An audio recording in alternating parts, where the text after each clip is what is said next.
So, a very good evening to all dignitaries present over here, organizers, researchers, scholars, and participants from across India and around the world. A very warm welcome to the day 4 of 15-day online international faculty development program on research publication excellence from manuscript preparation to successful journal acceptance. So, over the past 3 days, we have explored identifying winning research problems, understanding the publication process, and gaining value insights into the research publication journey. So, today we move further to discuss something every researcher aspires to master, that is, how to successfully navigate the research publication journey from idea to impact. So, publishing research today is more about than writing a good paper. It is about selecting the right journal. So it's a great privilege to introduce our esteemed resource person, Professor Dilip S. Mutum.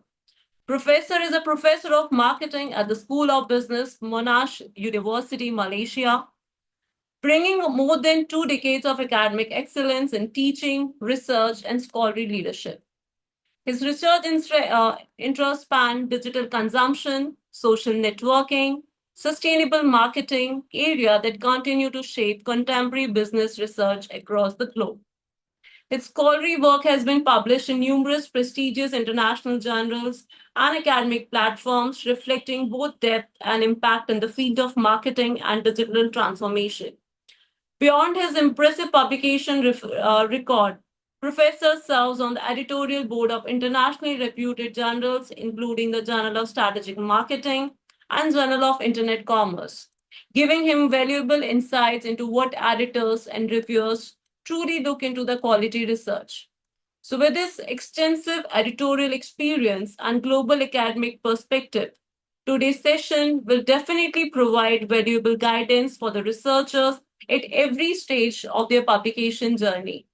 So, please, uh, I request you, sir, to join to the meeting and I extend a warm virtual welcome to the Professor Dilip Mutum, sir. Professor, we truly honor to have you with us today. Now the virtual platform is now yours, so we look forward for a learning experience and a vast experience and insightful perspectives. So the platform is all over to you, sir. Yeah. Thank you very much, Dr. Akanksha Kathuria. And first of all, I would like to say, a thank you to the organizers and, of course, Dr. Malik for inviting me. It's my honor, and I would like to say a big um, hello and to all the participants here. Please let me share my slide. I hope you can see my screen now. Yes, sir. Can you see my screen? Yes. Okay, fantastic. All right, so I'll talk about navigating the research publication journey, sharing a bit of my experiences. So Okay, so a little bit about myself. My name is Dilip, and I'm on a lot of social media because I teach social media. And most of the young people, they are very skeptical nowadays. They were like, you are an old person. What do you know about social media? So I got to show them that actually I just don't teach. I'm on social media, so I know what I'm talking about. Right. So this is my one of my latest books, which is called Consumer Society and Marketing, which actually combines themes like sustainable marketing, green marketing, ethical marketing, which I couldn't find together in one book. Okay, so it's a bit of advertising on myself, but okay, let me just move on. So today I'll talk about publication strategy, the peer review processes, very important, why papers get rejected, and why writing and publishing is an art and a science. And of course, is it an art? And I'll introduce uh, my model or strategy, which I call CAPS3. Okay, and some concluding thoughts and Q&A. And in between, if you have any questions, please do write it down in the chat, and I will address them one by one. Okay, thank you. Right. So first of all, let's talk about publication strategy, the long term. So when I started out, let me just tell you that I was not really into research. I joined academia because I love teaching. I love reading.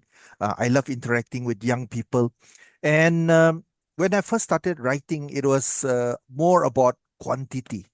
I think this is a debate that's happening now, quality versus quantity. Should I go for quality or should I go for quantity? As you know, if you go for quality, it is very, very tough. It can take time. Quantity is easier. So you want to produce, you want to publish a lot. I think you can do both of it is very tough. There are trade-off and there are very different opinions. Some people say that you should go with quantity. Some people say you should go with quality. My opinion, personal opinion, is go for quality. As I said, it has changed. Previously, it was all about quantity, publish anywhere. I don't care about the quality, just publish anywhere. But I realized soon afterwards that this strategy is not good for me in the long run. So uh, very important. You have to remember is that you have to meet your organization's KPIs, the key performance indices. Performance and Yes, and then you go with quantity. Okay, so you must always remember, keep in your mind that publication is our currency as an academic. So first, you must remember that also again, and remind yourself all this time, if you want to be a professor, a high H index is a requirement for promotion to professor ultimately. So what is the the H index? It was developed by Hertz in 2005. Uh, you know, talking about productivity and impact of your research. And then this is disclaimer here. I'm I don't want to brag because I'm not an exceptional researcher. I'm nowhere where exceptional. So I'm just good. So I've got a H index of Scopus 20 and 26 on the Google H index. Okay, so to be outstanding according to hers, you have to have 40 H index of 40, and to be exceptional, an H index of 60. Okay, so this was he published this in the Proceedings of National Academy of Sciences of the United States of America in 2005. Right, so of course, I know that there are arguments, okay? Uh, so, um, so if you must, to be good, you must have a 20, uh, H index of 20 in 20 years, right? So, just talk briefly about myself. When I started out in academia, it was very easy. There was no pressure to publish at all. So if I want to publish, is my purely my choice.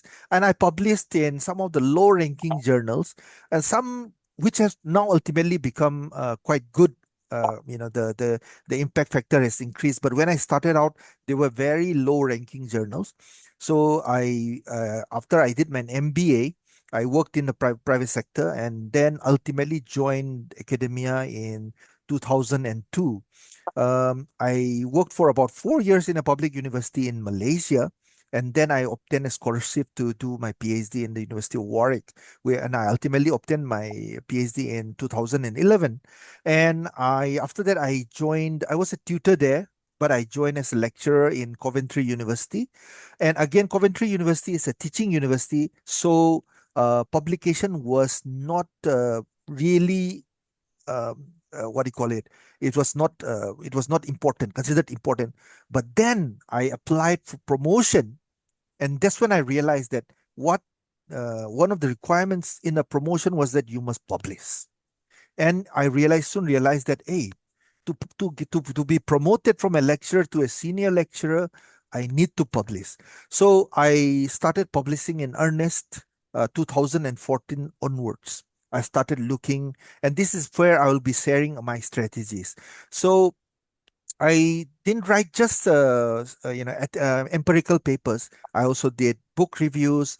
I wrote both qualitative and quantitative and conceptual papers.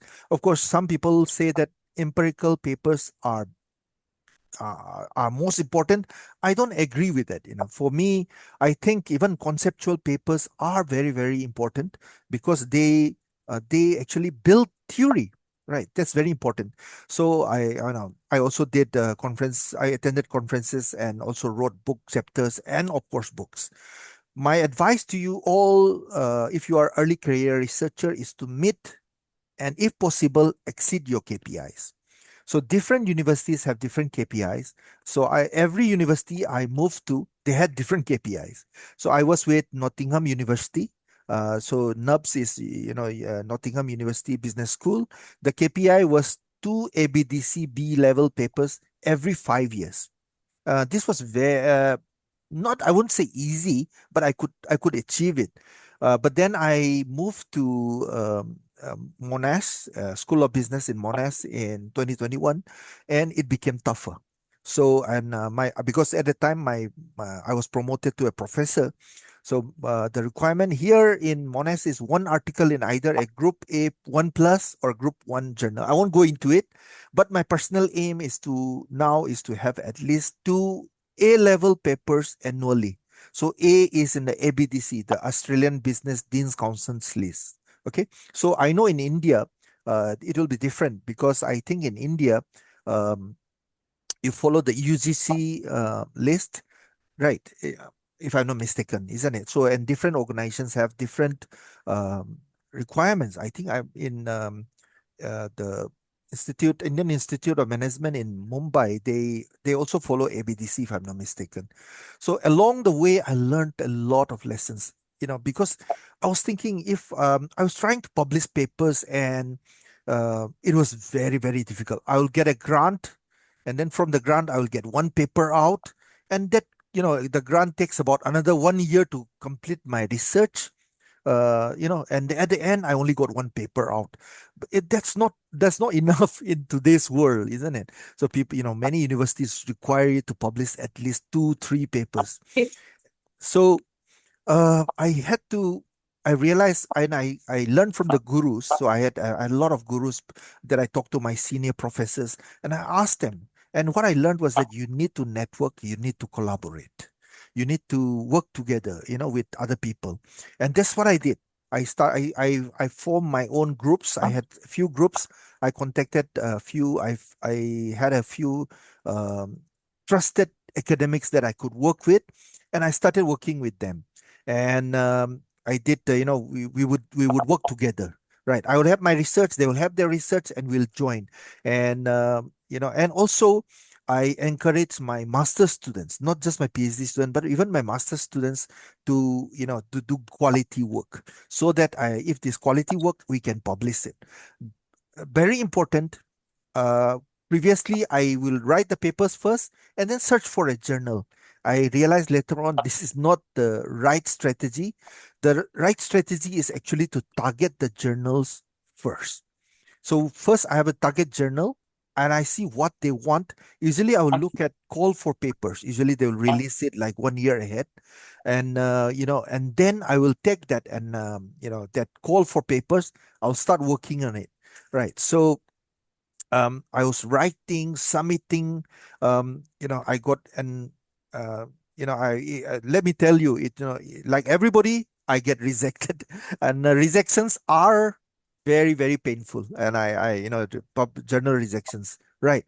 So, um, I've been writing, submitting repeatedly, and but again, repeating what I said earlier, I go for quality followed by quantity. So my aim is always go for, even my students, sometimes they think that their research is not good enough for a top journal, but I will remind them, no, no, don't underestimate yourself. We try for the top ranked journal first. If it gets rejected, then we'll go down from an A to a B.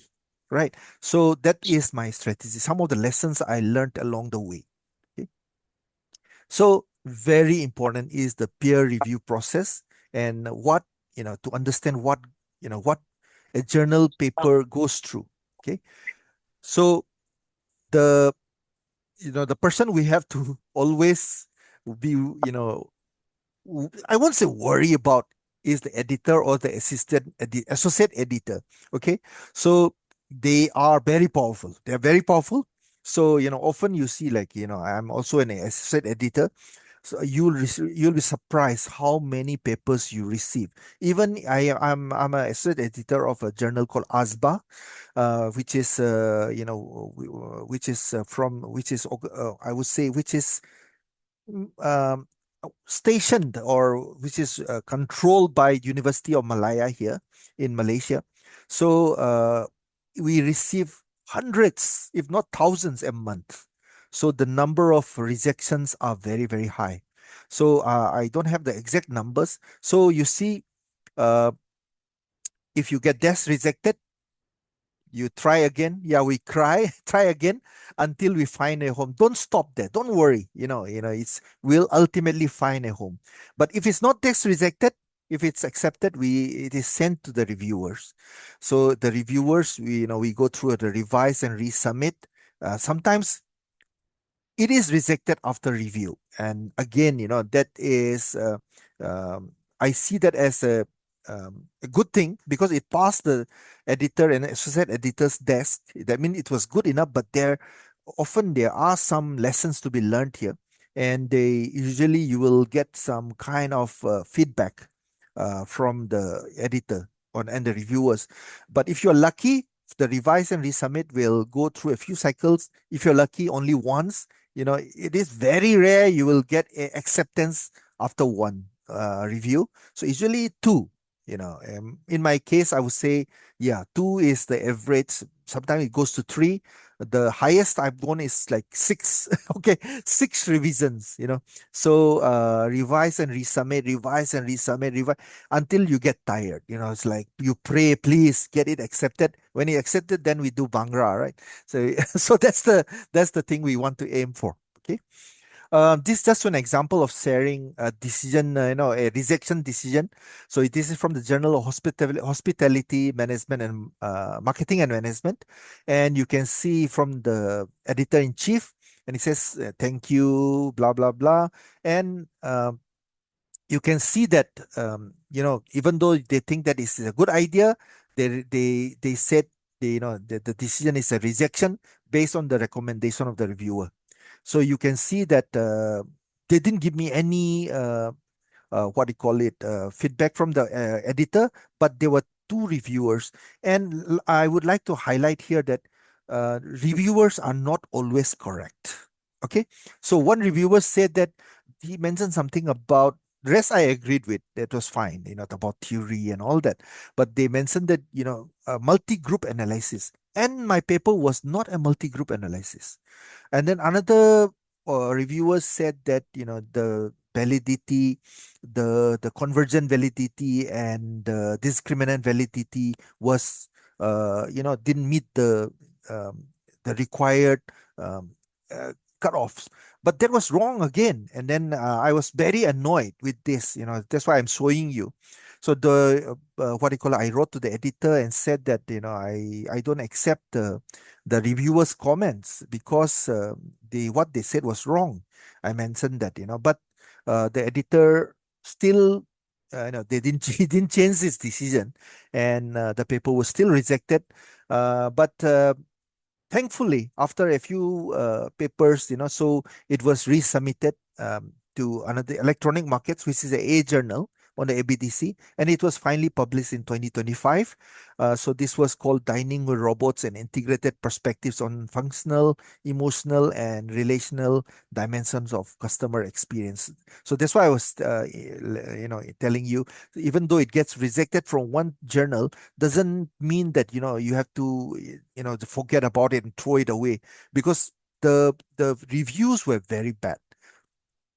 Reviews said that this paper is the theory is not good, it's wrong. But you see, we made the necessary changes, we updated, we review, we actually reran the analysis, we rewrote the paper, ultimately got it accepted in electronic markets, which is a Q1 paper, and ABS2 and ABDCA.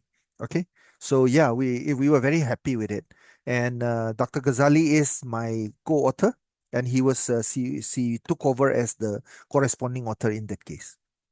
So why do academic papers get rejected? I hope I'm not going too fast. Is it okay? Is my speed okay? Yes, sir, it's perfectly fine. All right, okay. So yeah, why do academic paper? Here you can see I'm reviewing a lot of papers. I do review a lot of papers. I'm smiling here, but sometimes it's not always. I sometimes I frown. Sometimes I get angry, but yeah, most of the time I try to give positive feedback. So I would say there are five reasons as academic papers get rejected. In my experience, reviewing a lot of papers, I've reviewed a lot of papers for some of the top journals. Number one, I would say, is the wrong journal, and this has happened to me as well. Like I said, you are talking about tourism and you send it to a marketing journal. Sometimes it's okay, it can fit, but maybe for a tourism paper the ideal journal would be a tourism journal, right? So for example, and in my case, I made the mistake where I was looking at the adoption of technology, and I had sent it to marketing journals and they were rejected, but then they were accepted in top ranking IT journals, IT services. Okay, so the wrong journal, don't send it to the wrong journal. So be very careful. You must make sure that your usually every journal has like a background, right? And what they do explain what type of papers they're looking for, what type of areas they're looking for, and make sure your article fits with that journal. Okay, another one is weak contribution. Um, the weak contribution is mostly in terms of theory, most of the time. So you will see that, so a lot of papers I review, they have what they are trying to do is use the old theories and apply it to a different context. Maybe add a one or two constructs here and there, and those that is not considered good enough. That is not considered a significant theoretical contribution, and it's getting tougher and tougher nowadays, as because the papers are getting better. Okay, so you can see the a simple contribution, using a old theory will never be accepted now, most of the time.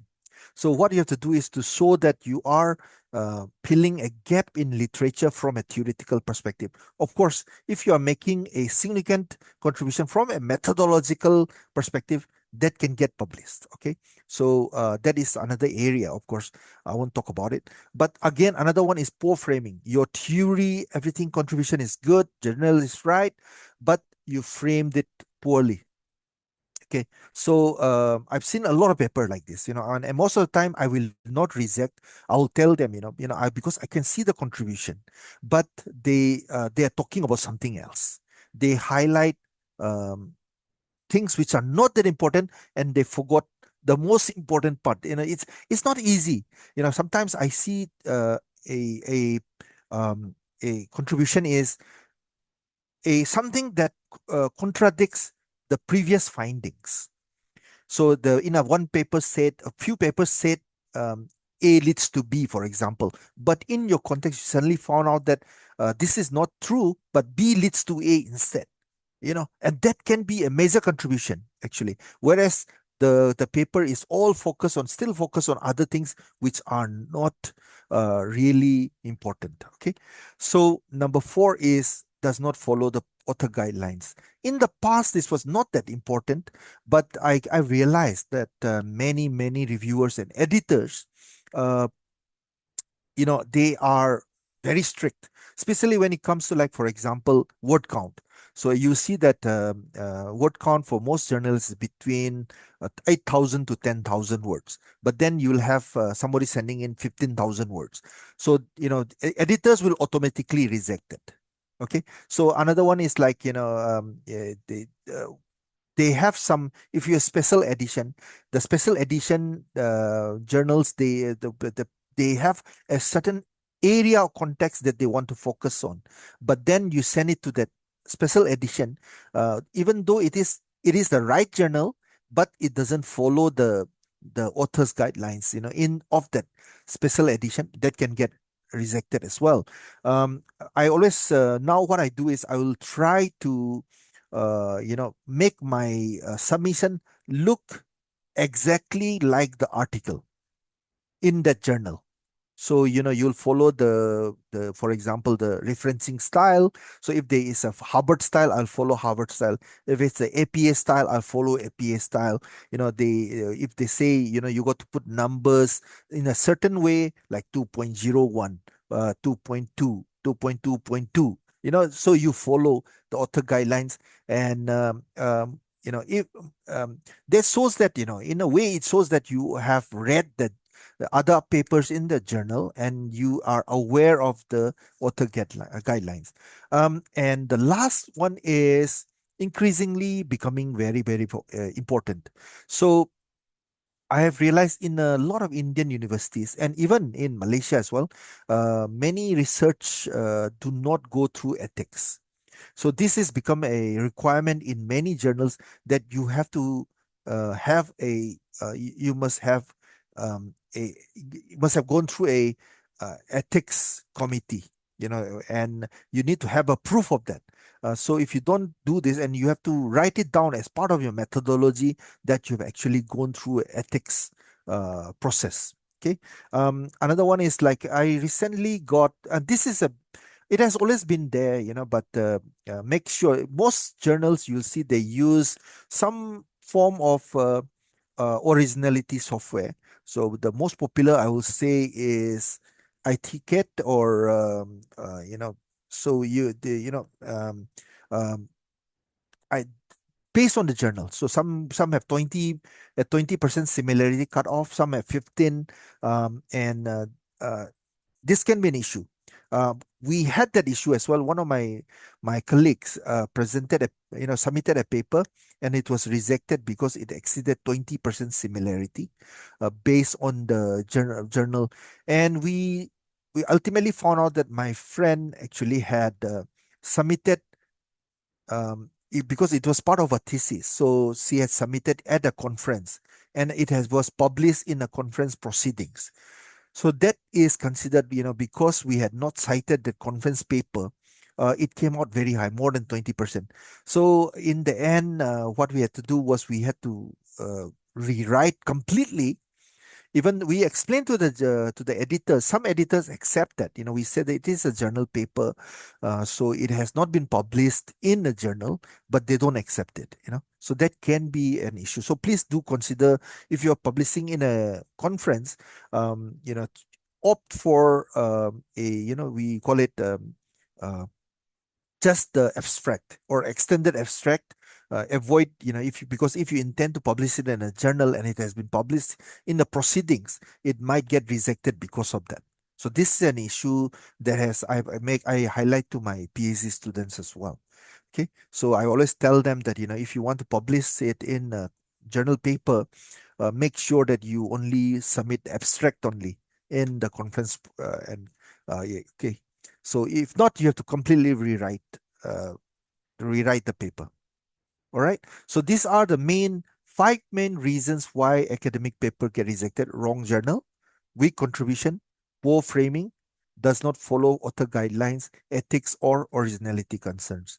And this is becoming more and more important. It is, the AI originality, that is I think, the most controversial nowadays. There has been a lot of debate. I am against it because we actually checked, we tried to test out a very old 2011, I think 2011 paper, and it got like 40% similarity. Yeah, it said, no, not similarity, sorry. It says that 40% AI generated, which is impossible because, 2011, we didn't have AI. AI was there, but it was not that popular, at least in publications, right? So we know that that is not correct. So it is still I would recommend everybody, do not use AI similarity, because it is not accurate. It is not accurate. Okay, so be careful about that. But yeah, the journal may reject your paper because of that. Okay? If they assume that you have generated it through ChatGPT or some other AI. Okay. So I talk about the wrong journal. What is the right journal? Okay. Identify your target audience. early in your research. Okay, even before you start your research, I would suggest you start looking for the journal. So look for journal that specialize in your area, and so the readers also aligns with your audience that you plan to target. Okay, this can be expert practitioners, broader academic community. For example, if you like to write business cases, maybe journals, most academic journal are not suitable, but Harvard Business Review, Harvard Business, they do accept cases, and it is considered a top ranked journal, right? And also look at the scope and the focus of the journal. So you ensure that the journal scope aligns with the content of your research. Okay, very important here when you before you submit, review the aims, the scope of the journal, so that so you can see the alignment is there. If not, you might get rejected. So and again, I mentioned this journal rankings earlier. So if you are looking for quality, and I would strongly recommend go for quality. Especially if you're looking for promotions. Yes, people do look at numbers definitely, but um, quality is very very important, especially in the UK, US, in Australia, even in Malaysia. You might have more journals, but a person might have fewer journals, but they are, let's say, A star ranked. They will get promoted than the person who has got more journals. Okay, so it depends on the country and the university. So in the UK, sorry, there's a lot of noise here. In the UK, they follow the Chartered Association of Business Schools, or CABS. It used to be called as ABS previously. So I think the latest one is a 2018. Then in Australia, they follow the ABDC, General Quality List, and Monash is part of Australia. Even though I'm based in Malaysia, we are a satellite campus of the Monash University in Melbourne. So we follow the ABDC list. Right. So there's another one which is the ERA journal list. Then there's another one is called Skimago Journal Ranking, which is based on Scopus, and another one is Journal Impact Factor and Quartile Ranking based on the Web of Science. I think a lot of universities in India do follow Scopus and Web of Science, if I'm not mistaken. So please do look at those journal. Uh, I am not against what do you call it? I'm not, I'm taking my risk. I don't want to name the journals here, but there are certain journals which are considered, questionable.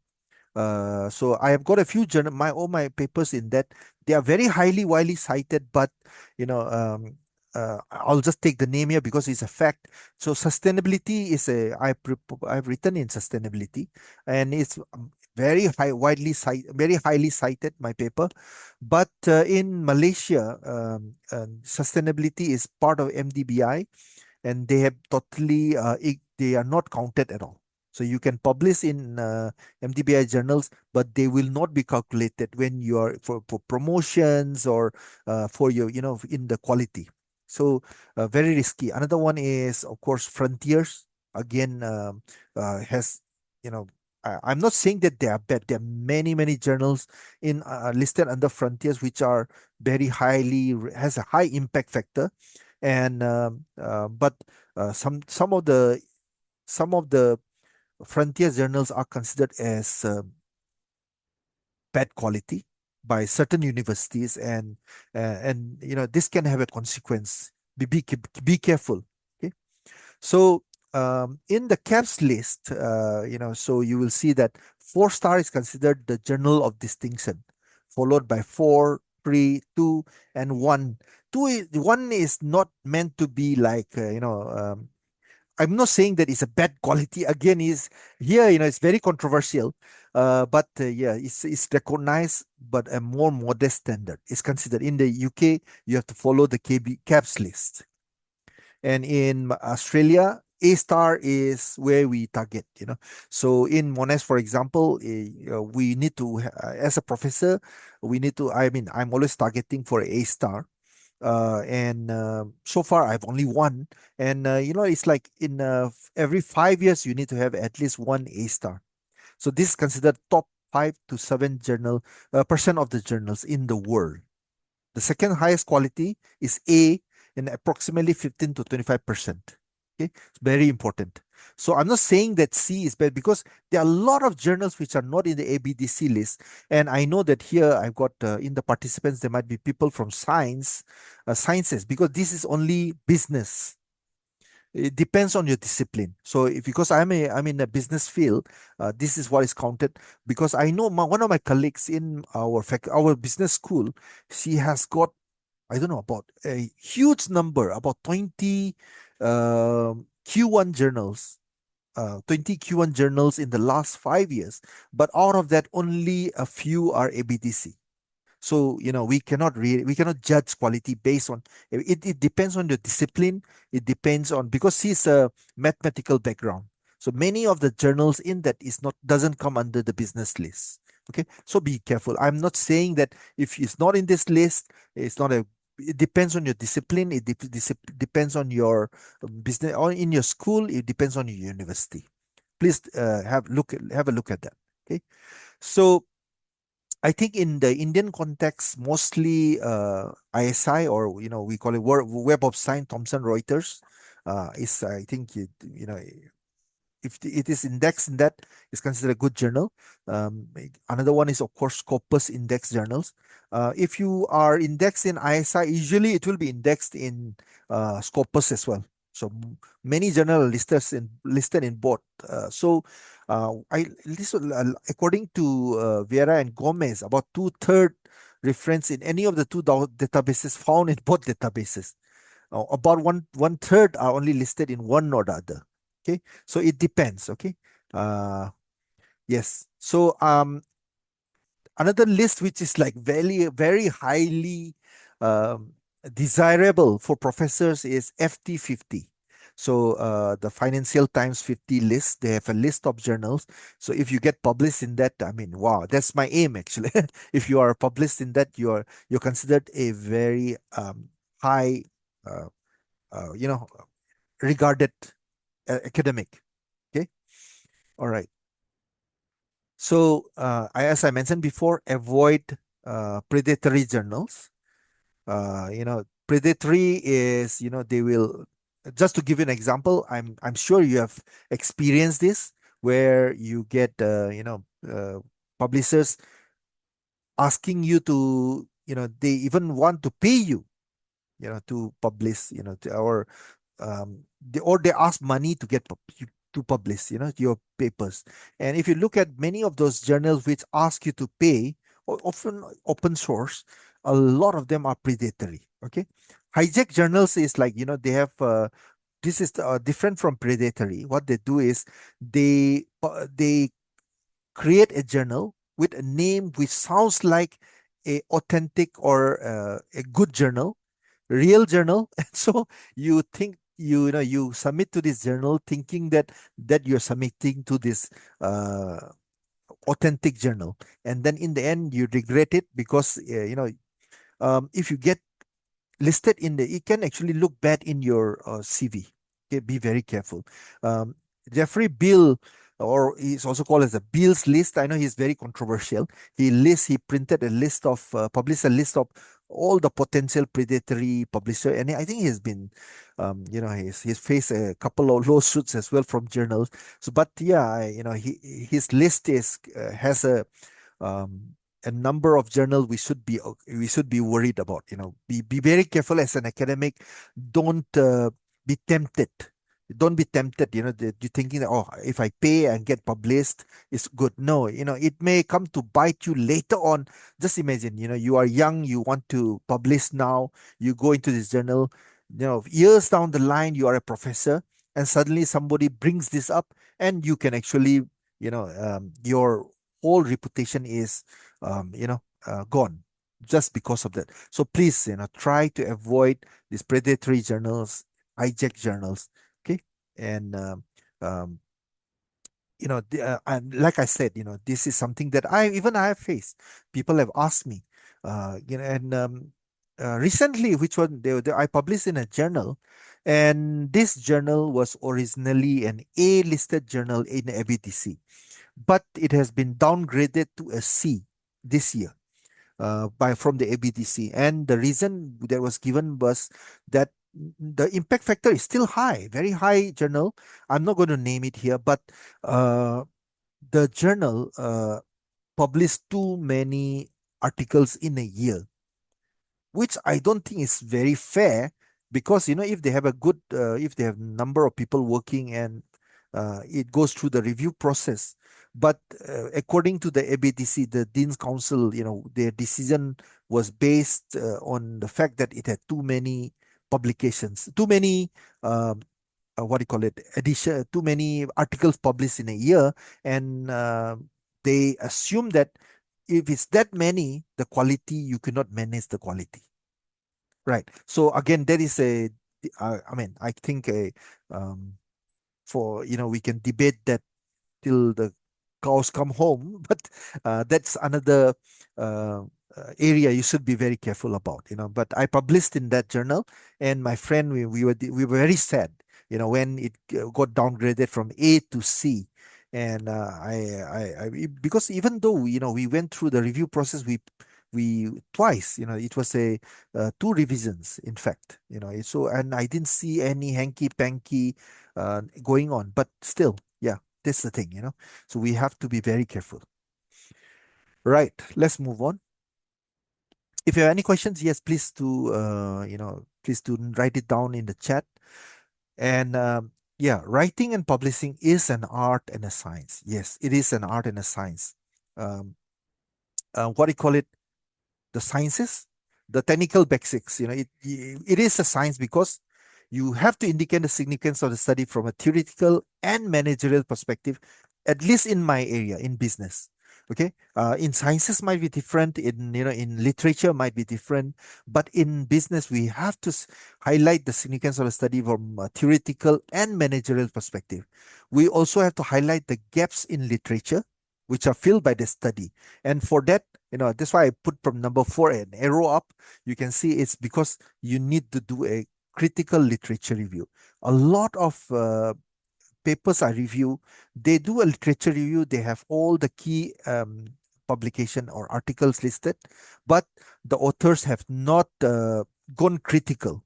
They've just listed it. They said author A and B did this, author A and B said this. But I would like to, like compare. A and B said this, C and D said this. What was different? Why? What do you think? What is your opinion? Right. Also, a lot of journals, I don't know why, but they don't have clear and specific objectives. This is another area, another reason why a lot of good papers get rejected straight away, because we could not find objectives in the introduction. So introduction, it just straight away goes. So I have hand raised, Samik Bakshi. Yes. Do you have a question?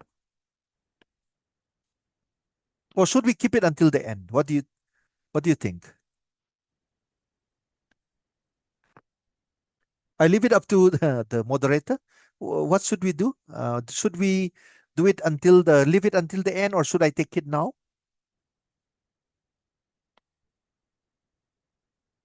I'm happy to take it now, actually. It's okay. Okay, please go ahead, Professor. Okay, so I'll go ahead. Okay, so please keep your question so we can take it at the end. Yes, next, very important is you need to have a clear, detailed, and comprehensive methodology. Sometimes the literature review is great, the introduction is great, the results are great, even the discussion is perfect, but the paper might get rejected because of the methodology. Sometimes the one of the biggest reason is the sampling method. uh, Again, it is becoming very, very difficult nowadays. Now a lot of journals, they want a random sample, and in my area of marketing, it's almost impossible to get random samples. Almost impossible, unless you're doing you're doing it in an organization, or you got a database. But if you're looking at a survey of consumers, let's say, or consumers online, we don't have a database, right? So it's very difficult. But a lot of, I get papers rejected all the time, saying that, oh, you're doing a what do you call it, convenience sampling, so your paper is rejected. I strongly disagree with that, so I feel like even if it's a convenience sampling, but if you can justify it, we have used ratio method, or we have used a um, uh, if you provide the justification, it should be acceptable.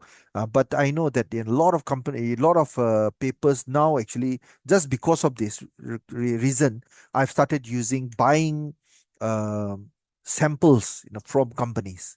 So I give I send my questionnaire, and I tell the company this is the sample I want, and they distribute it for me. Somehow that is acceptable, so this is something you have to consider, but it's not cheap. And often because these companies are usually the one which are considered credible, are usually in the US and the UK. In Europe, they charge a lot. Okay, especially if your let's say the sample that you want is very narrow and very specific, it can be very costly, right? So yes, discussions is you need to interpret the findings, contextualize the results, and of course make meaningful conclusions. That's why we consider publication as a science, but it is also an art. And this is where we call it, I have come up with this called caps free. So it involves creative and skillful process beyond the mere technicalities, beyond the science. It is an art. You need to be able to communicate. C, the scope. I will go through one by one. C stand for communication. A for aesthetics, structure, and flow. P is persuasion. Very important. If you cannot persuade your readers, and specifically your reviewers, you are most likely going to get rejected. Scientific novelty, that you are unique, you are filling a gap in literature, right? So another one is, of course, revision and iteration. And finally, I, which is impact. This was not very considered important, but nowadays it is becoming one of the most important things. Always you'll get reviewers saying, okay, your theoretically wise is very good, but what is the significance of your study from a policy or managerial perspective? That is what I get often. Okay, so we need to add that in now. Okay, it is getting tougher, so publication is getting tougher, right? So let's look at the communication or scope. So storytelling is very important. We need, we need to be good in literature. Okay, we need to learn how to write. And often this is a challenge, if you are not a native speaker, right? For example, I mean, if you are, I mean, I am an Indian, I'm an Indian, and my my mother tongue is not English. So I'm thinking, in my thought process, I'm thinking in my language, in my head, in my mother tongue, and then I'm trying to write it in English. And sometimes, some things get lost in translation, right? So you need to engage readers through a coherent narrative. So you need to write a lot, you need to read a lot. And that's the only way, we can actually improve. And also sometimes people think that, in academia, we need to write in a very complex scientific language. That is not true. Personally, I believe that, we should make it easier, simpler. Make if you try to make it write it in such a way that the man on the street can understand, right? Of course, it's not always possible. It's not always possible. I am aware of that. And of course, originality, very important. You need to be distinctive. You need to provide insights which are very critical, which are unique. Okay, and use language which is precise, accurate, jargon free. I know in business we love to use jargon. We used to love all these buzzwords. I know, but I've stopped using it. I've tried to stop. I make my if you read my article, you see that very clear. I try to make it as simple as possible. I've tried to remove, because often we will get reviewers coming back and saying, "What do you mean by this?" And suddenly, if you cannot answer, you are in trouble. I try to get rid of all the beautiful language, and I try to make it as simple and accurate as possible. Economy, concise, being concise.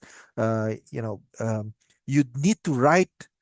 Don't write a whole paragraph if you can just write it in one sentence, right? Be brief, but don't lose the meaning, of course. Try to be economical. And this is one area that I think is problematic, because I find it very difficult sometimes, to reduce. Sometimes I have a thesis, my student thesis, and we want to publish in a journal, and there is 80,000 words. Right. So, how are you going to from there to move to 8,000 words? Just imagine, so it's tough, it's not easy. It's not easy. But then, if you don't repeat, sometimes I see the problem is, we will repeat even the same paragraph, we'll repeat it in the introduction, in the literature review, and in the discussion as well. Right. So we try to be brief, don't repeat. Okay. Aesthetics, the layout, the formatting, and I mentioned this before, follow the guidelines. This can actually contribute to the visual appeal. Sometimes, I've made this mistake myself. I've sent in articles with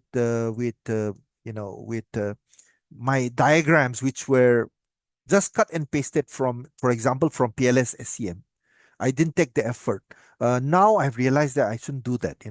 What I will do is I will actually redraw it using a software.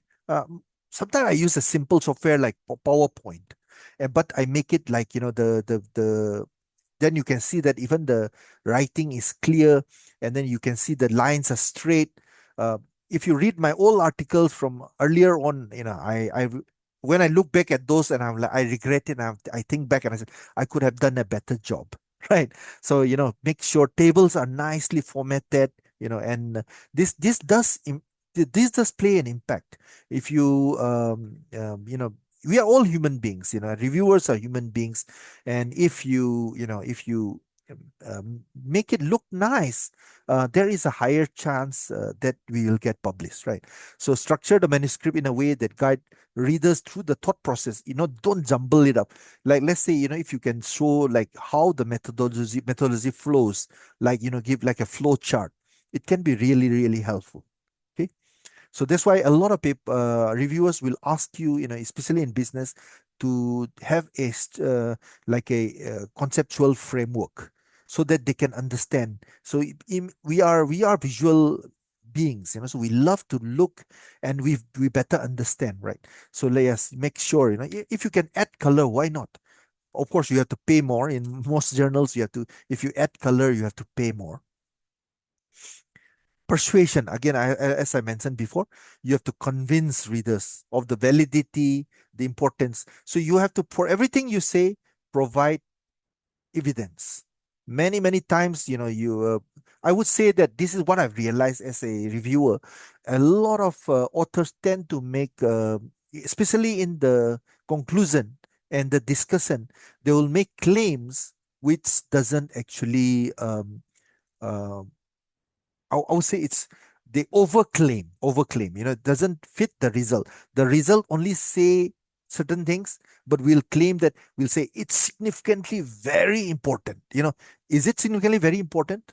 And then when you look at, let's say, the how much is the numbers, actually it's actually a low effect, right? It is significant, but doesn't mean that it is significantly very important. So we need to see the effect size as well, right?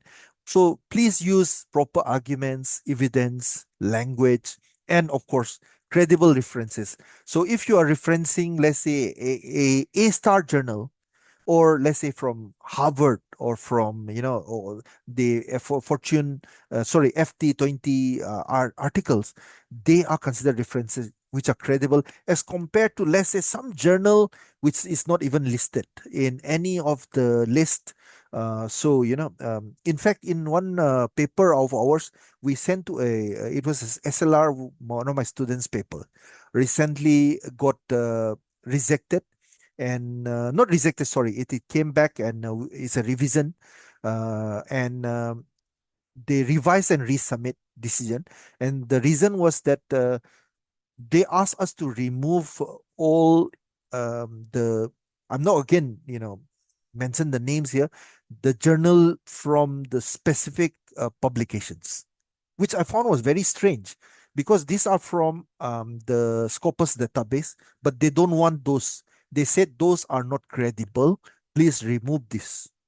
So, you have no, I think before you can argue, but I think in many cases, we will lose the argument. So, okay, we followed whatever the reviewers said.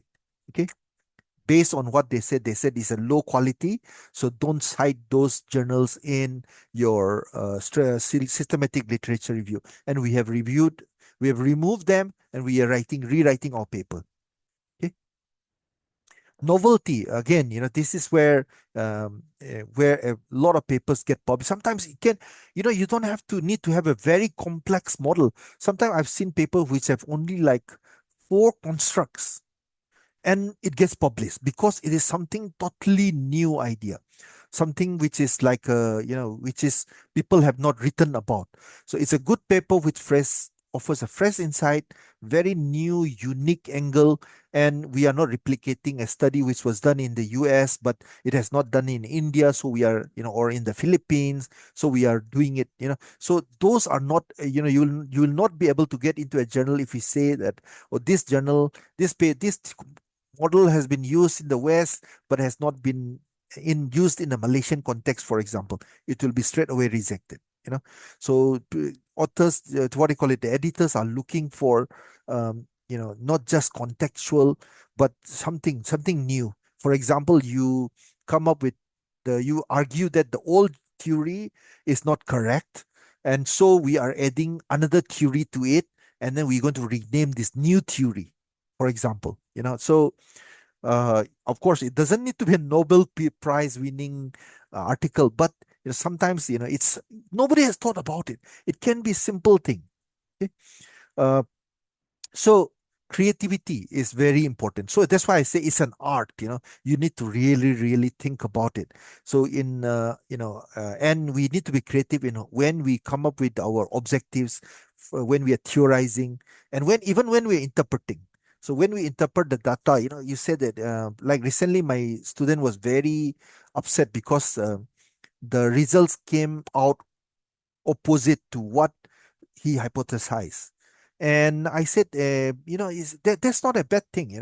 You set the hypothesis based on certain past literature, and this is your hypothesis, but it totally came out something different. And now the challenge is explain that. Why did it came out as opposed to your hypothesis? And that can be an interesting finding because it is saying something that other people have not said. Right. So that can be actually a contribution. Right. So revision and iteration is part and parcel of publications. And sometimes, like I said, sometimes I get sick and tired of looking at a paper.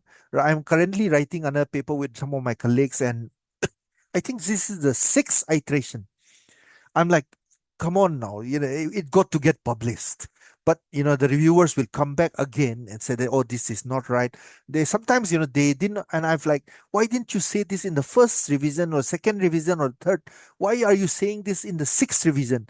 But like I said, the reviewers are the king. We have to follow them, right? So we have to get through that hurdle, and we have to satisfy them. Okay.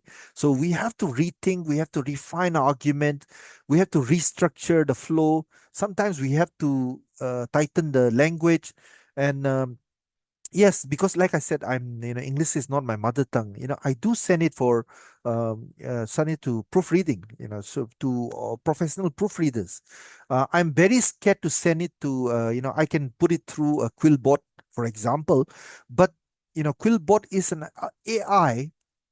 But does it really understand what I'm writing? And will it get highlighted as AI generated?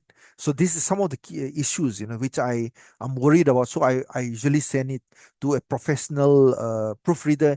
I know a proofreader that I use regularly in the UK, which I've sent. But I've stopped. I'm not sent in the past few years, but before I used to send regularly because I was not confident in my own language. Okay, and it worked. It worked. And because they somehow sometimes they will tell you, you think this is your grammatically you think is correct, you're like, I've done this I've studied in an English medium school. I went to university in an English medium. I've done my PhD in the UK, but still, you can still make mistakes in grammar, language. It's and I'm not ashamed to say that. So it's worth it.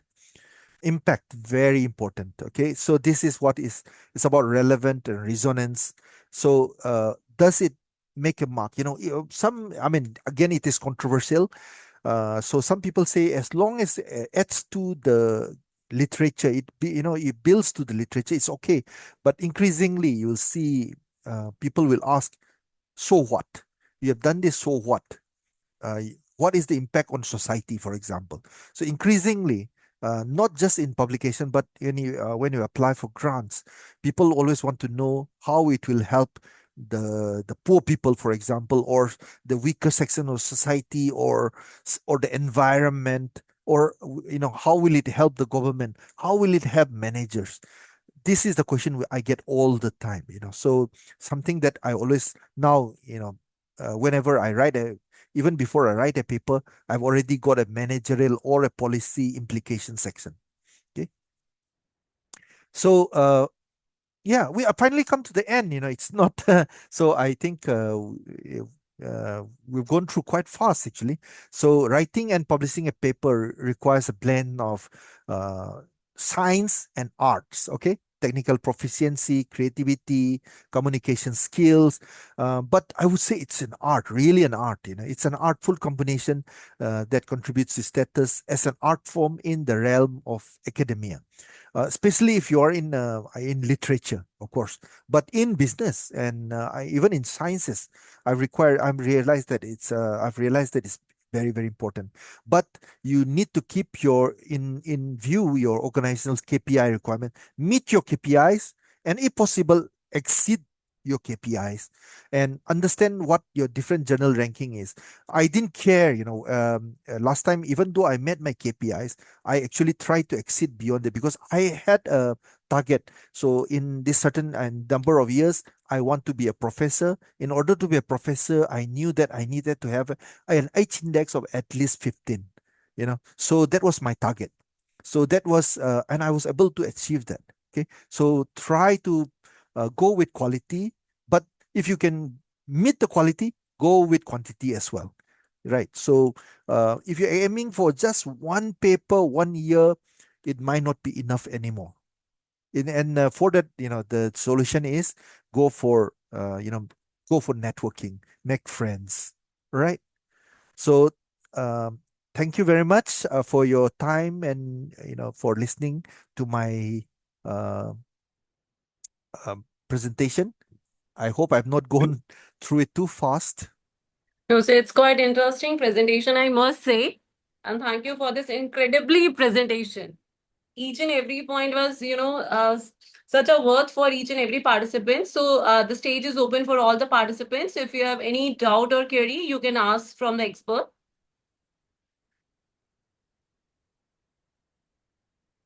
Either you can raise your hands and then unmute yourself, or you can post your question in the chat box.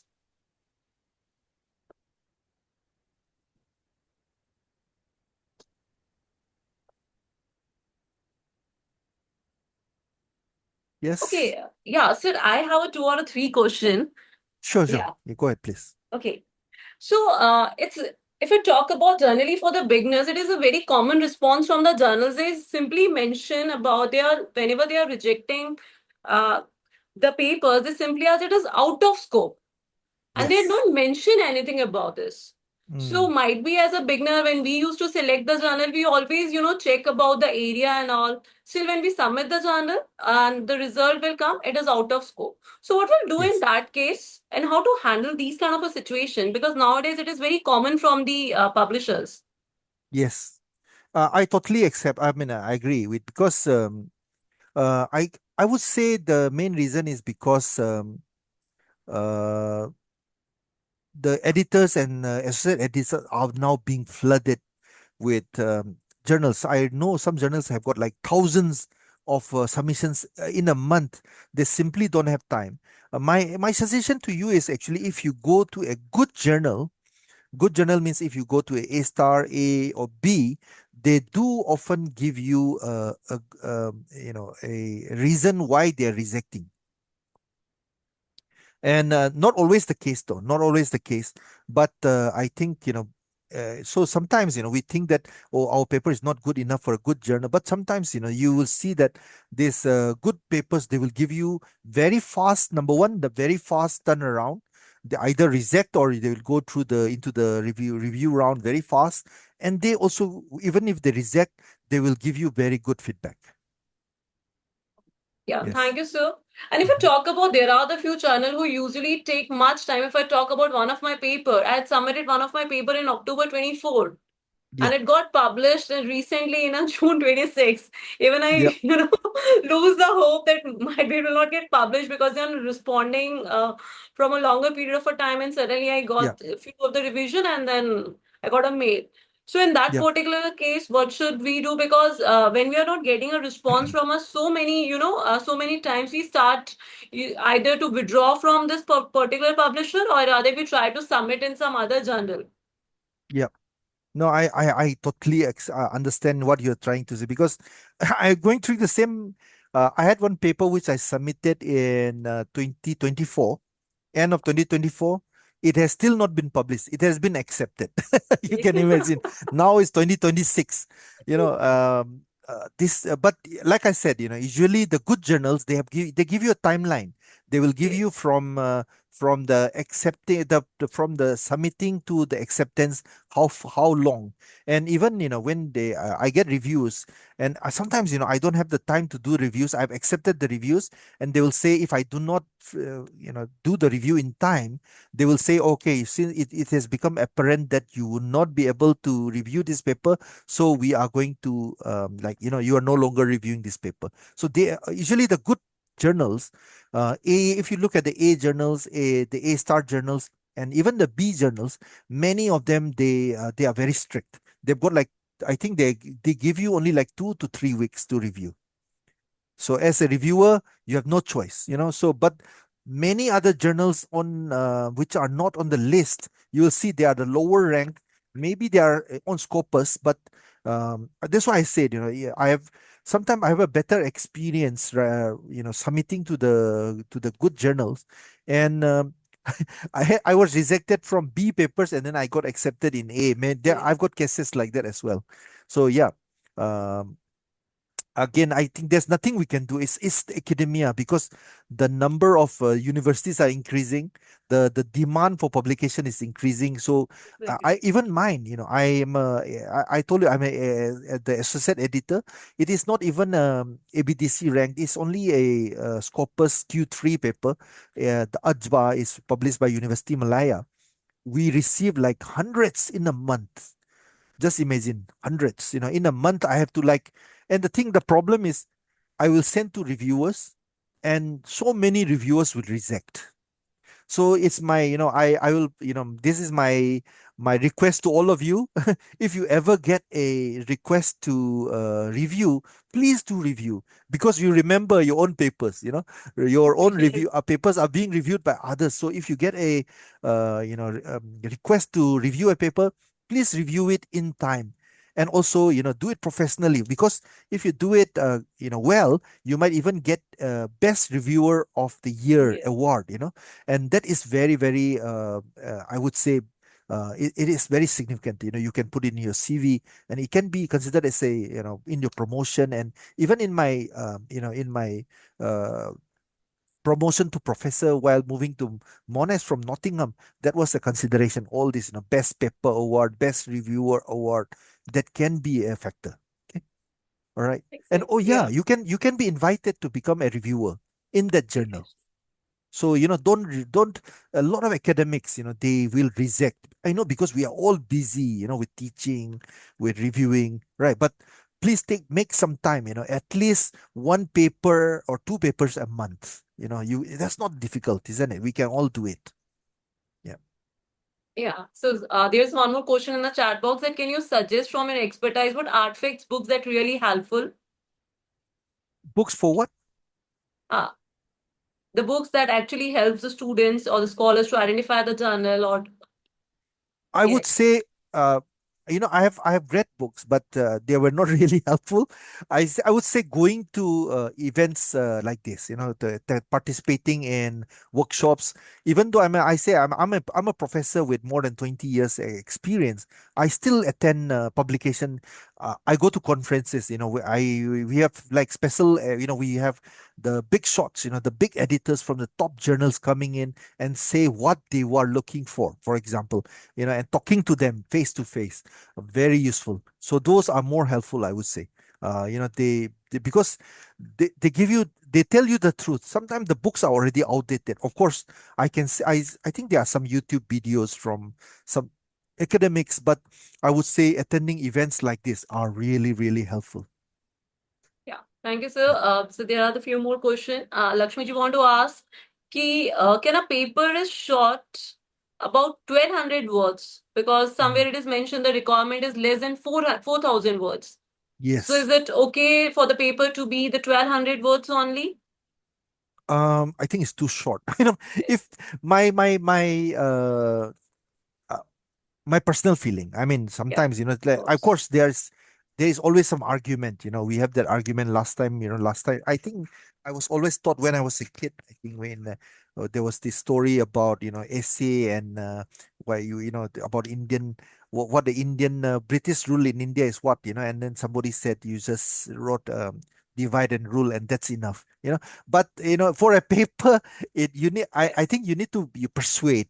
To Of persuade, course. sometimes it takes a bit more words. To persuade, you need evidence, right? So if you're too short, that might lower your credibility, right? So I think if you say 8,000 words, try to write at least 8,000 words. If it says 5,000 words, keep it to that. Don't exceed it, but don't be too low as well. Keep Yes. it around 10%, I think, should be okay, right?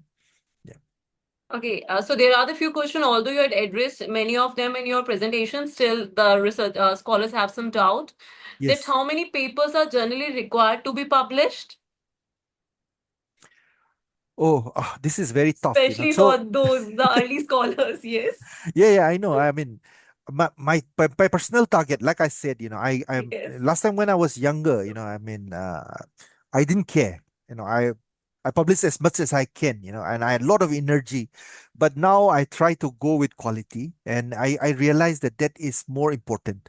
So quality is because even when we do like we have had our interviews, and I can see the people who are selected are based on, not on the numbers are important, of course, but based on what journals they published in. So if they published, for example, in European Journal of Marketing, which is A, and if they've got like JBR paper, Journal of Business Research, these are considered like really good journal for in the business field. We will take them as compared to like some other candidate which has got like 10 papers, but none of them are ABDC, right? So I'm not saying that they are bad, but the preference will go with the quality. Just imagine if your quality and numbers, of course. So my target is around two A's a year. That's my target. 2 A's a year, which is very, very tough. Which is very yes, tough. exactly. Yeah. But last time, I was like very confident. I was my four Q1. That was my aim last Oh, time. Four Q1, Scopus Q1. I was not okay. aiming for A, and when I started out, I didn't care. Any Anywhere I can publish, I'll publish. Because I was just Yes, starting out. So what I will do is so you will have new journals coming, which is the first edition. So I will publish in those journals. It was a good experience. Why not? If you have never published, yeah, that is a good experience, isn't it? And you are so happy when your paper get published, and you are so proud, isn't it? When my first yes, paper got published, I was just in MBA, and I remember at the time it came out as a journal, right? We had the physical journals, not online. So I yes. received the physical. I photostated it and pasted it on my door, outside. Very proud. Yes, So yes, yeah, it motivates you. Yeah, why not? Just publish anywhere. I don't care. I mean, like yeah. I said, I go for conferences.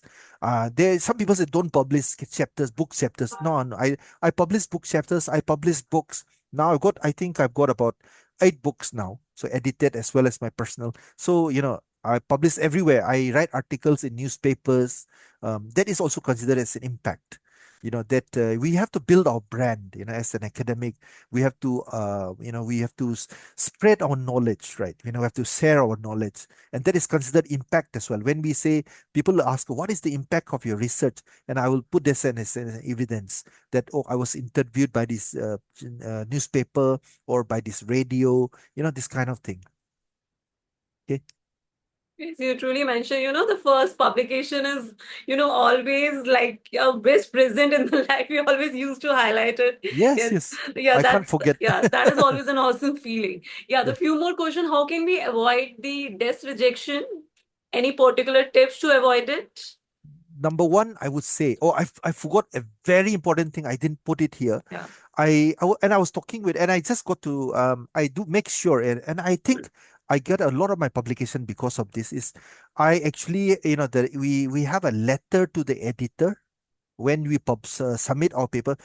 A lot of academics ignore that. So what I try to do is, I really find out who's the editor, even though the assistant editor might be handling it, but I will put it to the editor, and I will say, first of all, this is my paper and how it fits in with the journal, so that the reason they give, that it's not out of the scope. So I have given my reasoning that it is within the scope, right? So I, number one, that one. And number two, this is the significance of my study from, I don't know about other fields, but from my field, I would say, from a theoretical perspective and policy perspective, for example, this is the importance of my study. So what you put in the abstract in, in Emerald, right? Usually you'll have a impact of the study, that I'll put it in the editor, uh, letter to the editor. And I think that is very important. And also making sure that, um, some people say it's not important, but I think it's very important, and I'm not highlighted here. Make sure you cite some papers, at least 1 or 2 papers from Yes. that journal, target journal. I found that this is very, very important, because even sometimes when I've submitted papers which were not, didn't have any papers from the, and then I get a review saying that you should add some, review some Yes. papers from this journal. And I've realized this is very important as well, even though they never mention it. Yeah, because yes, because it will increase the impact factor of the journal, right? So I Yes, of think course. all of them have got, of course, vested interest in that. Yeah. Yeah. So the one more question from the participant. Can you suggest journals for the power electronics, especially about the airborne application? So that's not really my area. So I'm sorry, but power, airborne. Yeah. No, I'm not sure, because my area is, even though I do in IT, most of my journal is related to human and computer applications, internet. I've got journal of e-commerce. I've written for internet, internet. What do you call it? Internet related journals, and journal of e-commerce. I'm in the editorial board. So electronic markets. So we're Yes. mostly talking about e-commerce. But if you're asking me specifically about uh, that field, I'm not really sure. I'm not the best to answer that. I'm sorry. But you can check it out. You can check it out. ChatGPT is your friend. Yes. Just ask ChatGPT, give me the top journals in this area. And Yeah. you can say, listed on ABDC, or no, sorry, listed on Web of Science, Yes. ISI.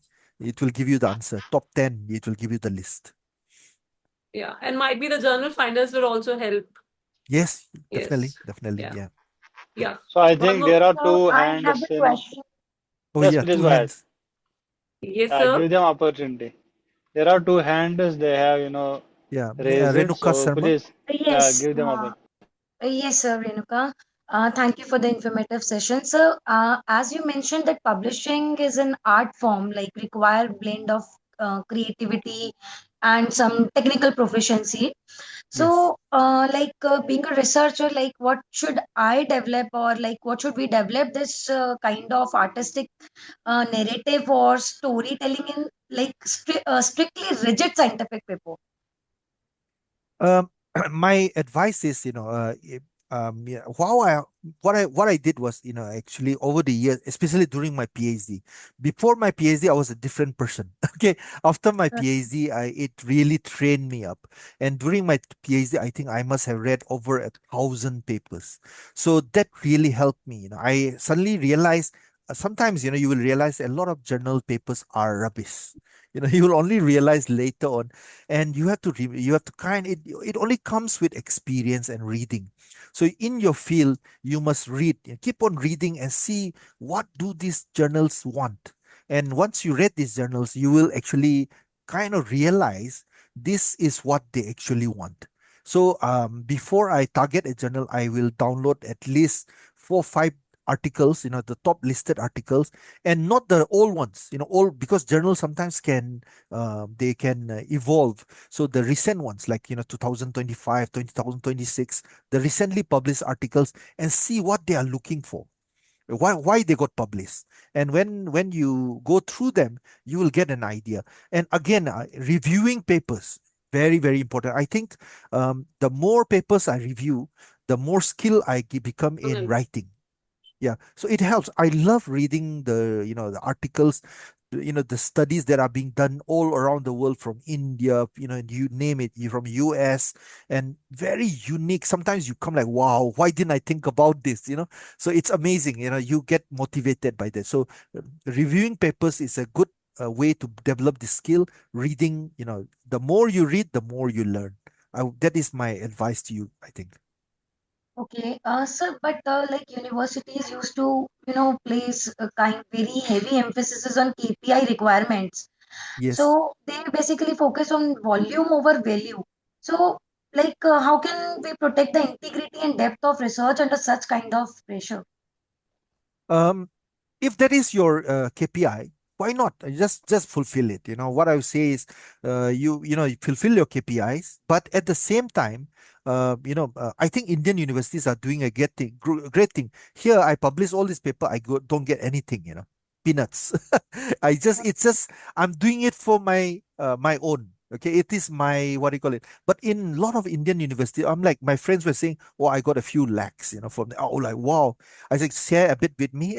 you know, I'm just joking, because we don't get anything here. So Indian universities are trying to encourage. So if you get Scopus papers, for example, in IIMs, many IIMs, they reward their publications. So I mean, um, fulfill your KPIs, yes, publish, but it all starts with, what do you call it, research. So if first you start with a research grant, so try to get a good grant.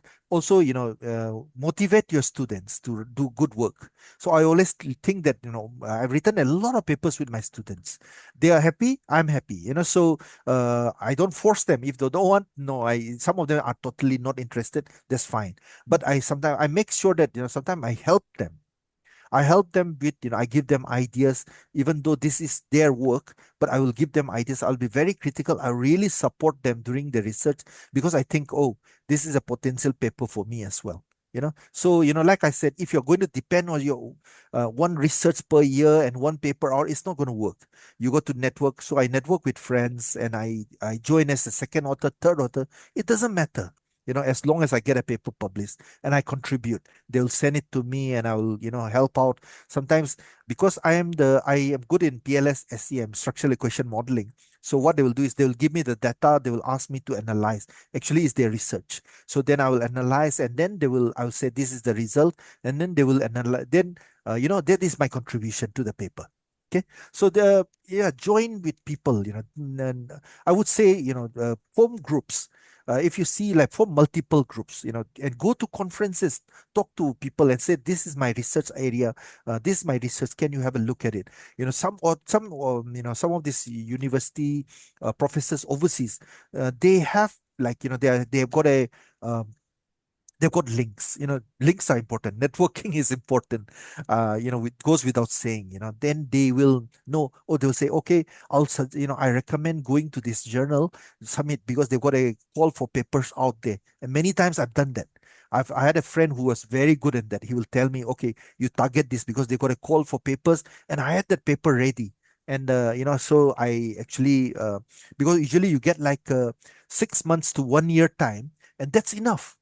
That's enough. And you write, come up with it. We discussed three, four people. The brains of four people is better than one. So four people are working on this paper together, and yeah, and we will finally, we got all expertise. One is good in, in the analysis part. One is good in theoretical thing. Another one is good at language, for example. So and yeah, working in networks, it's very important. Okay. Thank you so much, sir, for your guidance. Okay, Thank you. no problem. Yeah. Yeah. One more hand raise. Samich, I request you to please ask your question. Yes, ma'am. Actually, a long time I'm waiting for it. Yeah, please. Yes, yes. Actually, Sorry. my question is okay. I'm waiting for his reply. Actually, my question is that the in order to give a effective journal, what are the main parameters should be considered? What are the main parameters? Means why my journal is better than others? What are the differential things should be there? How can make my journal better and more productive? What special attributes should be mentioned over there? I think when they look for quality, yeah, I think uh, a lot of journals which I worked with, which were originally in C, have even gone to A. I just give you an example. One is the Spanish Journal of Marketing, which was when it was first started, it was relatively unknown, but the editor was, I think, very good. Carlos, Professor Carlos. He's a well-known professor in marketing, and I can see the review process. You can see they don't allow. The peer review process was very good, so they maintained the integrity of the journal. They didn't get allow any Tom, Dick, and Harry paper to get out. They make sure that even though it takes time, they will make sure that only the good papers will get published. Over time, you'll see that the impact factor increases. And as the impact factor increase, you'll see that the this all this groupings like ABDC, the ABS in the UK, they will suddenly pull up these journals slowly, slowly. It takes time. Journals that have been in A, they have been more than 20, 30 years. If you look at the history, and they started out very small. I mean, and what do you call it? But integrity, um, in the review process, especially, I think. So they make sure that it's a blind process. They'll make sure that, papers are published which are good quality, and they make sure that it's publicized. I remember I won't take his name. There's one professor, and he took one journal from, uh, you know, took it really up. He made the impact factor really increased. He's an Indian guy he's a professor in Puerto Rico, and he actually did a great job when he was the editor. It was his, I would say, his leadership. Every conference he will go and he will like promote his journal and talk about it. And the journal was very strict, very strict. I got few papers rejected. I got a paper accepted, several papers rejected in that journal. So very strict in terms of their quality, I would say. So quality is very important. Yes, quality and the selection of the words, right? Yes, and keep your reviewers. Make sure you have like a wide um, source of. We are trying to build that up in our journal. The the reviewers are very important. So if you send to a reviewer and the reviewer doesn't respond for, they're supposed to respond in 1 month, they didn't respond for 3 months. It's very difficult. Then we keep on going. So sometimes multiple times. Okay, okay. Yeah. So you have said that it should be jargon free. Jargon free means Yes. it should be concise and precise. That means Yes. the word should be clearly understood by the reviewer, right? Yes. Yes. Okay. That means the proper English should be there, but not jargon. Not Yep. jargon. and the sentence should be grammatically correct without changing the original meaning of the sentence. Yeah. Okay. And one thing I Sure. want to make it clear, is the like citation is important in every sentence.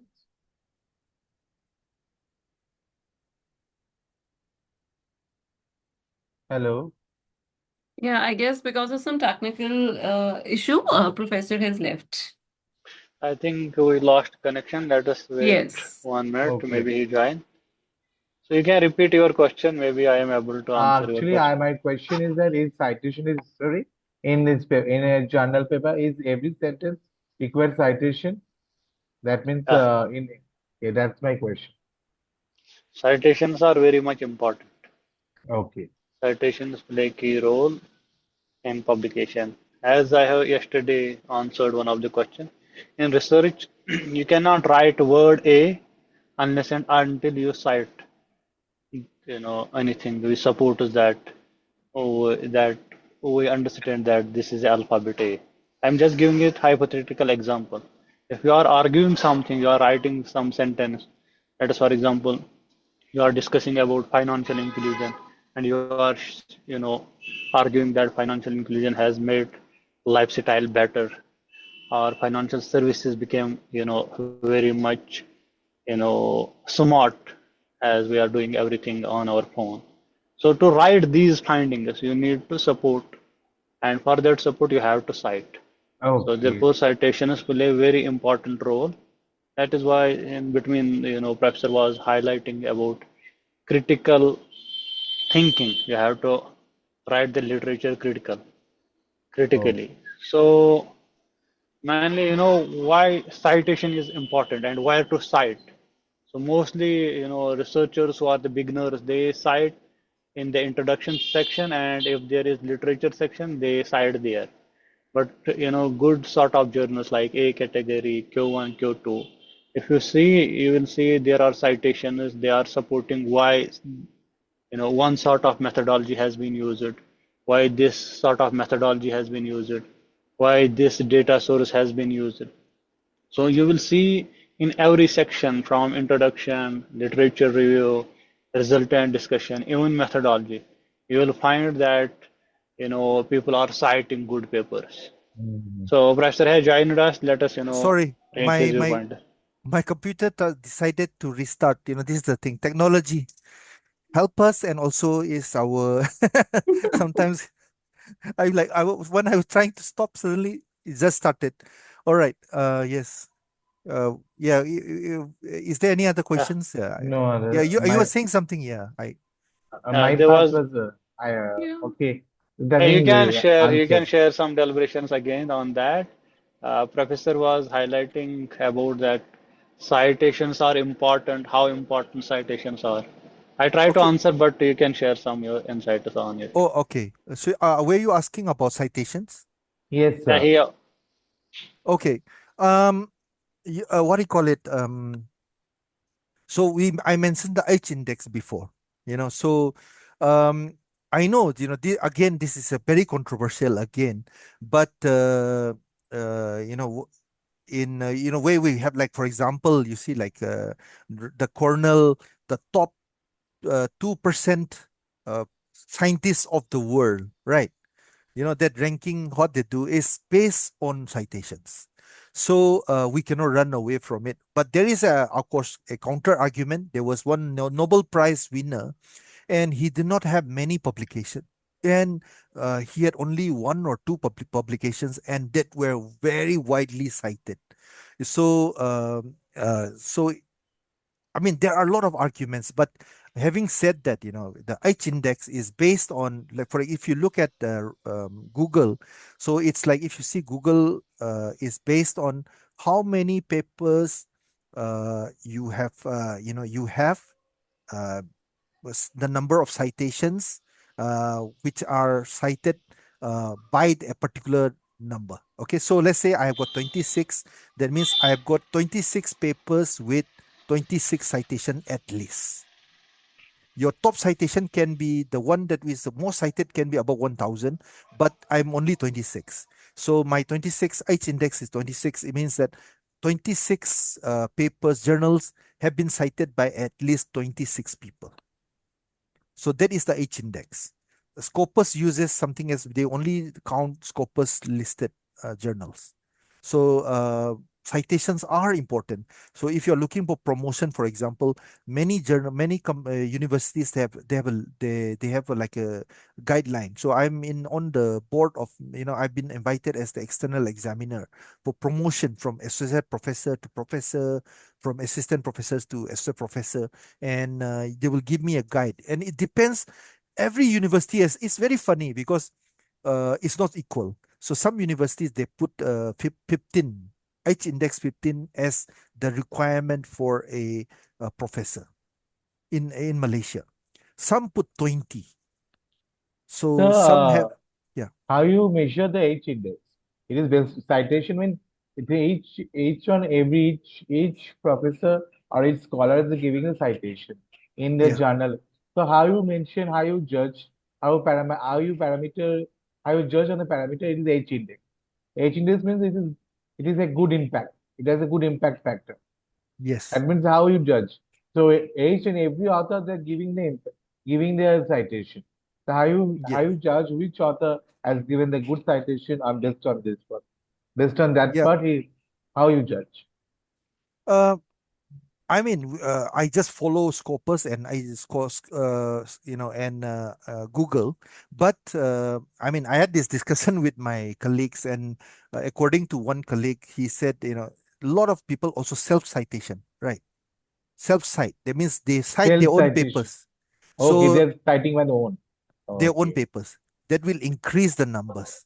Okay. okay. But that is seen as a bad practice. That is not good at all.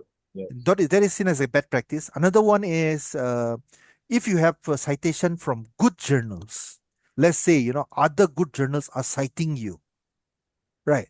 That means that is a good thing. But if you have many citation from other citation from journals which are not that high ranking, it is not that good. But Okay. but that is going down into the technicalities. I would say it's that becomes too technical. But but there are some guidelines, like, so that's why they say that try to avoid self citations. And even I think some journals have penalized authors for citing their own paper. They even their papers have been withdrawn as well. Yeah, I've seen Okay, this. fine. Yeah. So don't Yeah. try.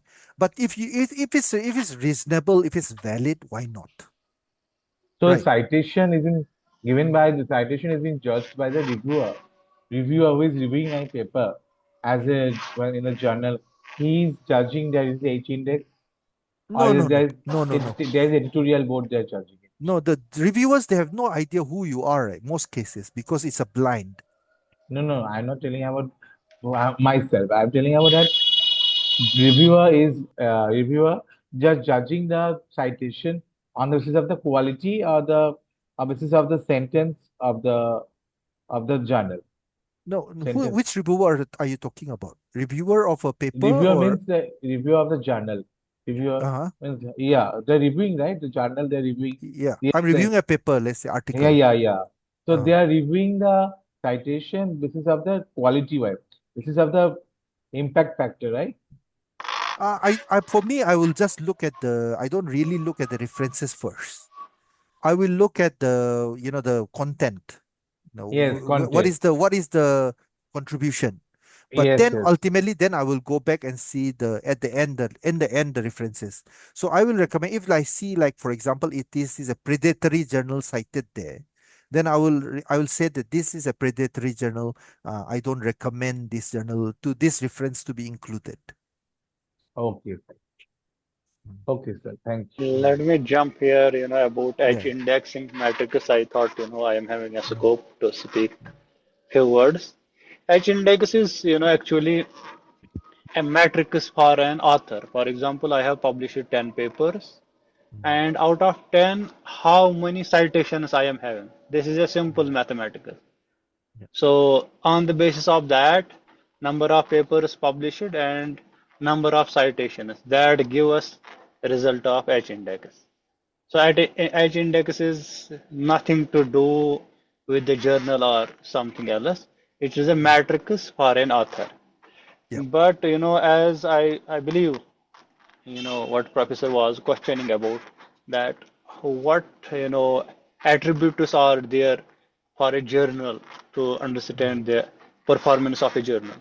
So the performance of a journal, what is the impact of the journal, how journal gets upgraded or degraded, it all depends upon where from the contributors are, diversity of the authors, number one. Mm. Number two is that people who are publishing in particular area, let's suppose they are publishing in particular area A, and nowadays we are having, crucial international diplomacy. It is a burning issue that it is changing marketing, world, oil, everything is, defined by political diplomacy. Like Yeah. previously, we are having episodes of COVID-19. So the trends, if the journal is capturing trends, so that is also having an impact. So they are having particular metrics in the form of survey. When you are, submitting your journal for evaluation to Scopus, let us suppose, they will see where from the authors are publishing, which the area they are publishing, and what is the index, H index of those authors. So these metrics qualifies the journal, whether it will go to Scopus, non-Scopus, Q1, Q2, etc. So I hope you know how to share these things. So please go ahead, Akanksha, if there are many more questions. Yes, sir, there are the few questions still in the chat box. Yeah. Okay. So one of the participants want to ask that does sample size really matters for the paper acceptance? Um, I would say it depends. So, like, oh, what do you call it? I assume that you're talking about quantitative. Quantitative. So Yes. if you are doing experiment, the number is not. I mean, it's not required. You're not required to have a big, huge. In fact, I'll be suspicious if you do an experiment with 400 respondents. So but for let's say I'm doing structural equation modeling, so the minimum for structural equation modeling is 100. That's a rule of thumb. But the thing is that if you send in a paper with 100 respondents, it will get rejected. So most of the time, you would need to have at least 300. That's considered reasonable. But then you would have to provide, power analysis. A power analysis to show that the number of respondents is uh, suitable for the number of construct you have used in your model. Okay, so the power analysis is very important. So your sample size must be justified. So you can use rule of thumb. A lot of people use rule of thumb. So every construct must have 10. But, so that if you have 100 only respondents, I think it will get rejected. But if you are doing an experiment, I think it's well acceptable. If you're using B2B, that is again another different case. So if you're studying businesses, as compared to consumers in my case. So businesses, if you have about 100, it's considered very good. Yeah. But if you are doing a consumer study and you have only 100 respondents, it will be considered bad. So the context is very important, I would say.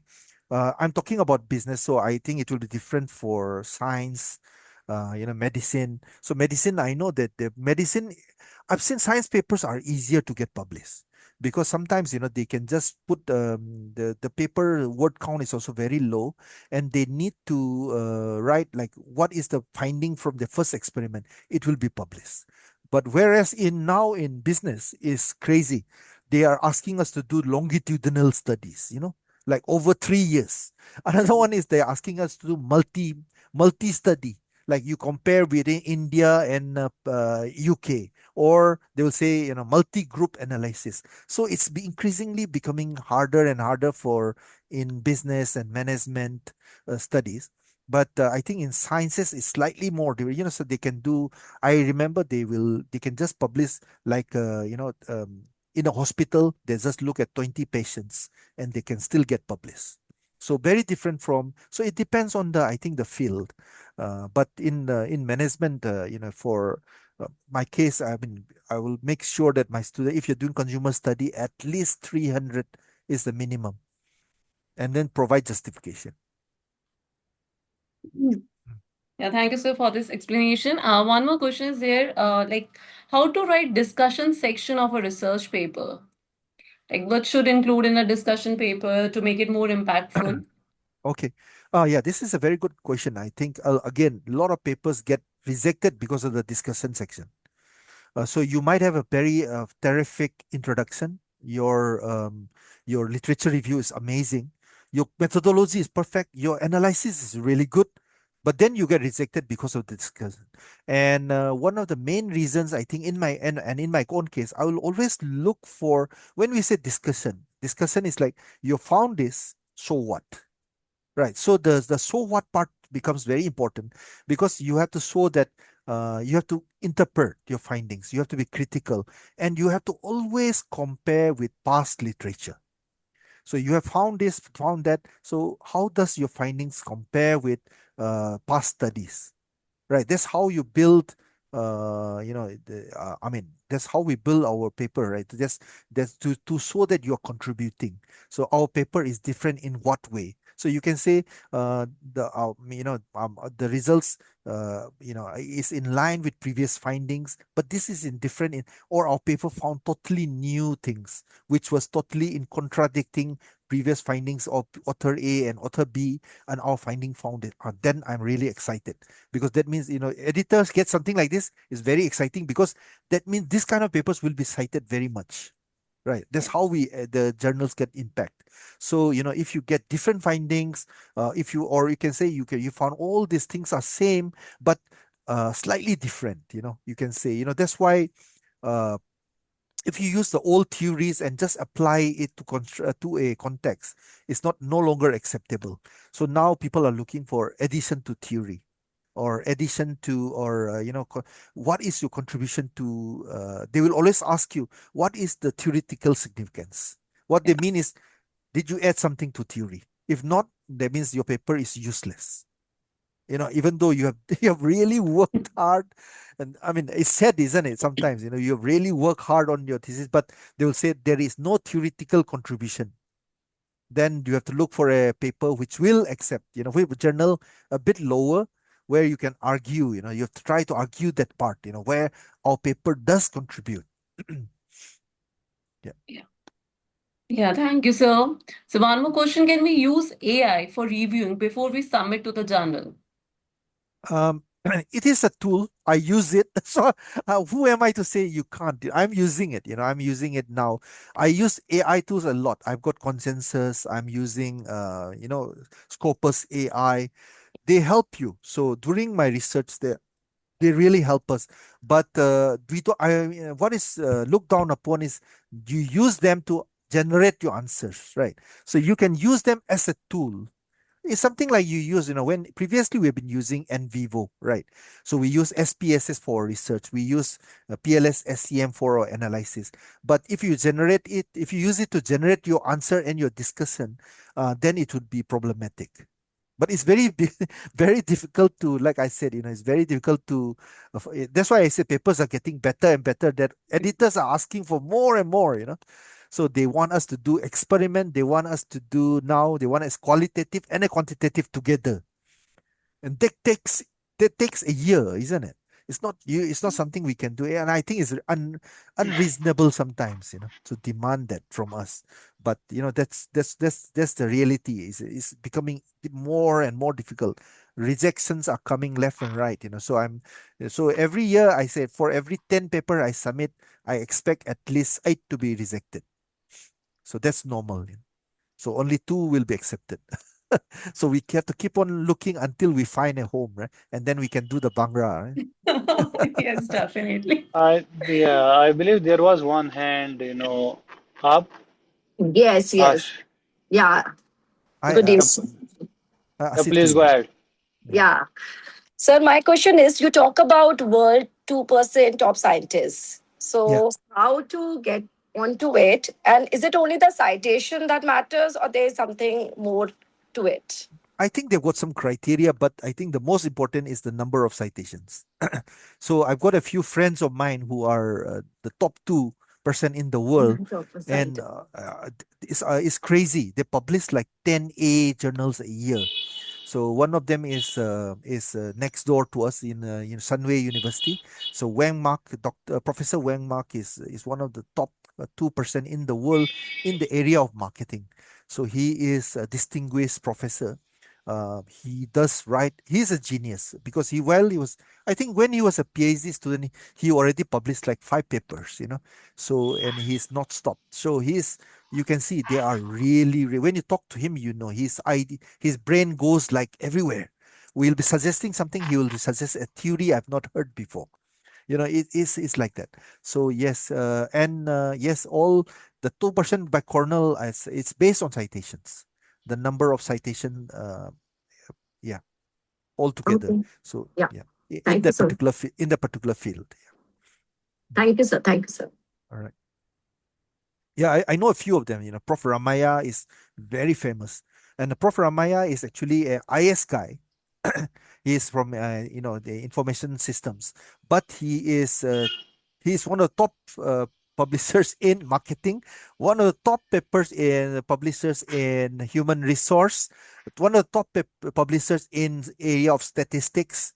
He's written because just because his expertise is statistics, so people keep on inviting him from different fields, and even though he's basically an IS person, he has written so many papers in the top marketing journals.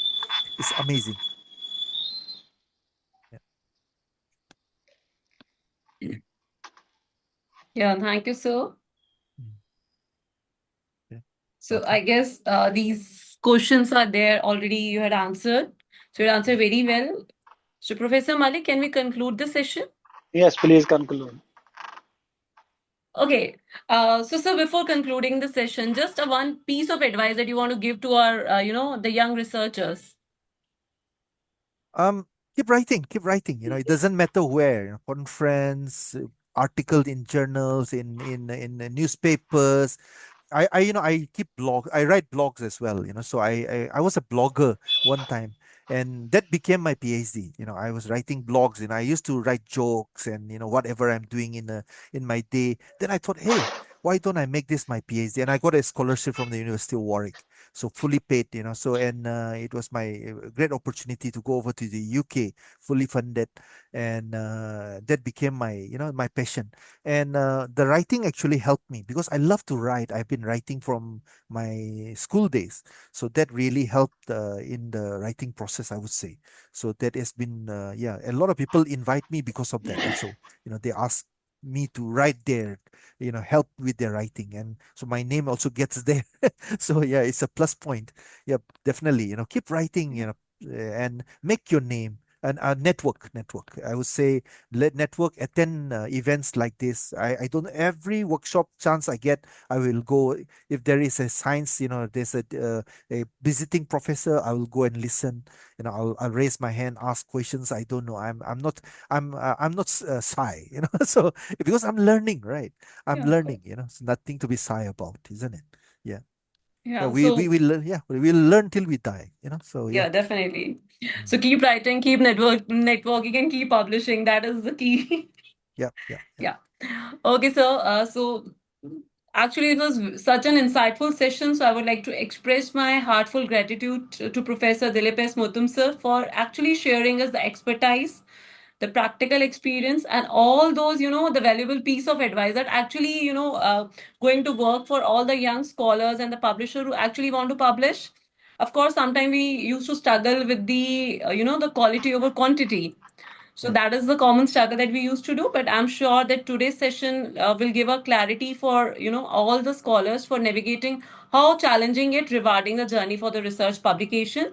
So on the behalf of JNK Association, Global South Research, SSHI, Crescent University, Rachna University, and all those collaborating institutions, I extend my heartful thanks to the professor and to every participant for your participation and active engagement. And a special thanks to the Professor Malik for organizing this a well structured and organized FTP, I must say. Thank you. Yeah. So So thank we you look very much. forward. Yeah, please, sir. Yeah, thank you very much. I want to share my sincere gratitude to our resource person, Professor Dilip, and our moderator, Dr. Akanksha, To sum up the session, I am having two words, according to Dr. Dilip. We must focus reading and writing as much as we can. So I believe this is a brief summary about the session, what we have learned, and Professor has focused more on networking and all. So to network, use your social media platforms. For example, LinkedIn is very much Yeah. professional. So to appear in LinkedIn, you have something. So keep writing on newspapers and all. So all together goes to reading and writing. So again, on behalf of all the partnering association, especially Jammu and Kashmir Economic Association, our heartfelt, gratitude for your precious time, and we are looking forward for much, more events in future. Thank you very much. Okay. Namaste. Yeah. Namaste.